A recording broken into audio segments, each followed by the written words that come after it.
This is Echo, a giant metal balloon launched by NASA in the 1960s. Known as the most beautiful satellite ever launched, it had no electronics and simply bounced radio signals around the world using its reflective surface. Despite its simplicity, it worked extremely well. Soon after it launched, President Eisenhower sent a voice message from California to New Jersey. This is President Eisenhower speaking. It is a great personal satisfaction to participate in this first experiment in communications.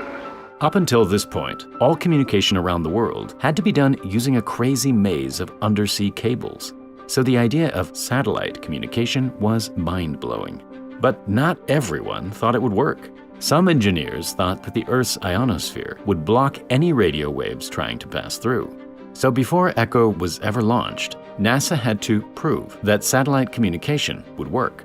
That's when they realized they already had a satellite that could reflect signals: the Moon.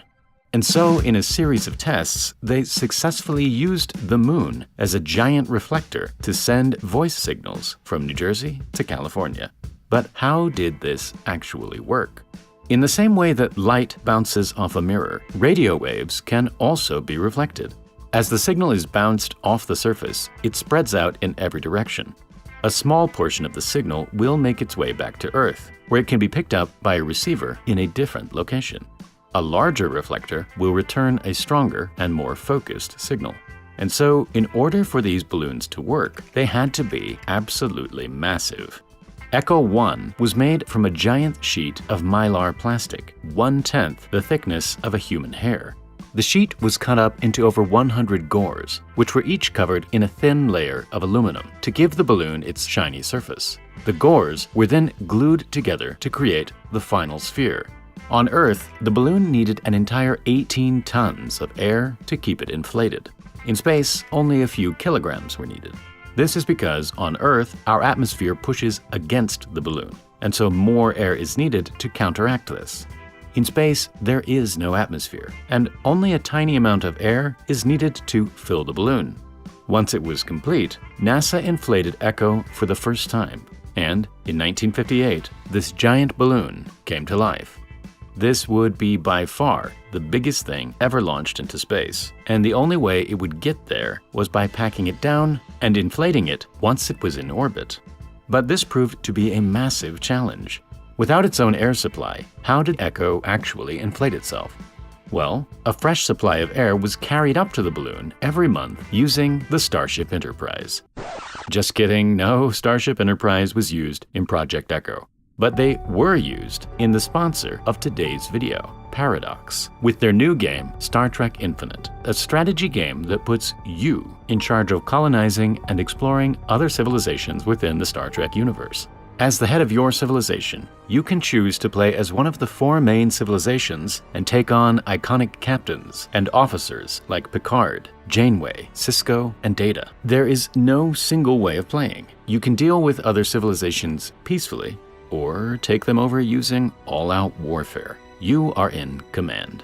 The game offers a wide range of starships from the Star Trek fleet, all of which can be modified and upgraded to make your civilization ready for anything. Get the game today and create your own Star Trek story by visiting the link in the description. In order to turn Echo from this into this, it needed to inflate itself in space.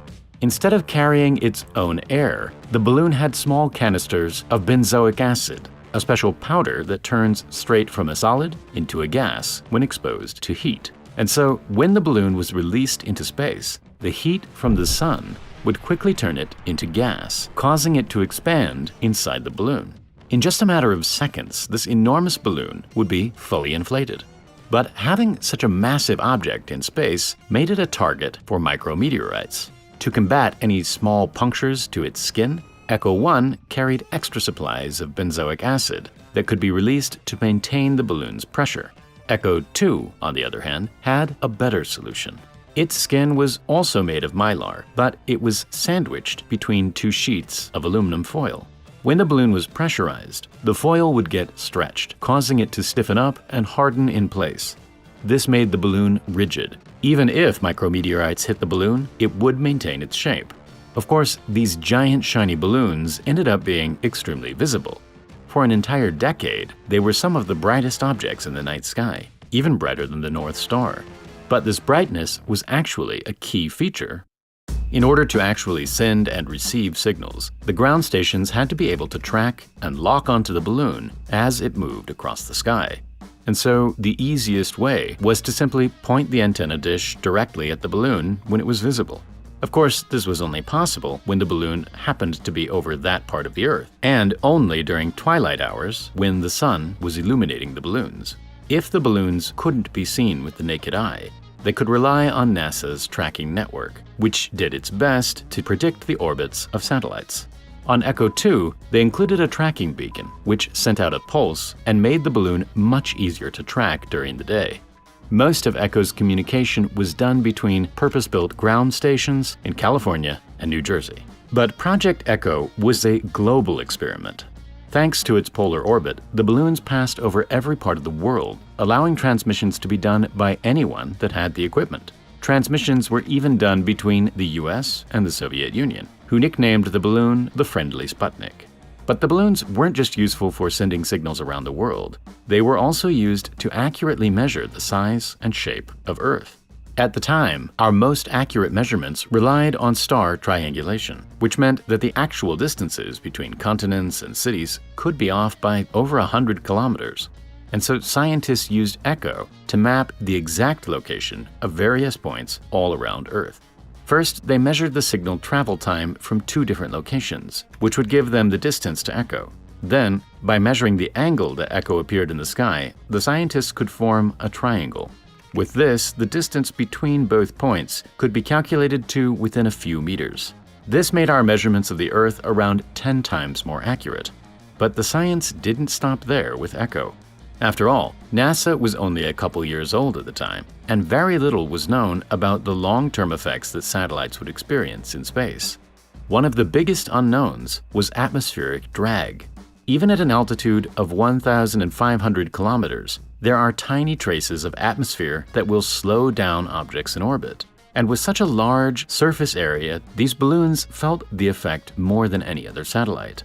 Thanks to Echo 1, NASA were able to track how its orbit changed over several years. As it turned out, it changed a lot. Surprisingly, atmospheric drag had nothing to do with this. Instead, the solar wind, which radiates out from the sun, was pushing Echo 1 towards Earth. These 2 balloons continued to work perfectly throughout the 60s, and they proved that a global communication system in space was a good idea. During their time in space, these iconic balloons taught NASA more than they could ever have imagined. The receiver that was used to detect Echo's signal went on to discover the Big Bang. The materials developed for Echo are still used in spacecraft to this day. Although these types of satellites never caught on, their legacy as the first leap into space communications will live on forever. And Echo 1 and 2 will go down as the most beautiful satellites ever made. And now, time for the Primal Space giveaway. The winner of the previous giveaway is Harrison. Congratulations! In the next video, we'll be giving away this awesome Space Shuttle poster to one lucky winner. All you need to do is sign up at the link below, like the video, and leave a comment talking about the first satellite you ever saw in the sky. Thank you very much for watching, and I'll see you in the next video.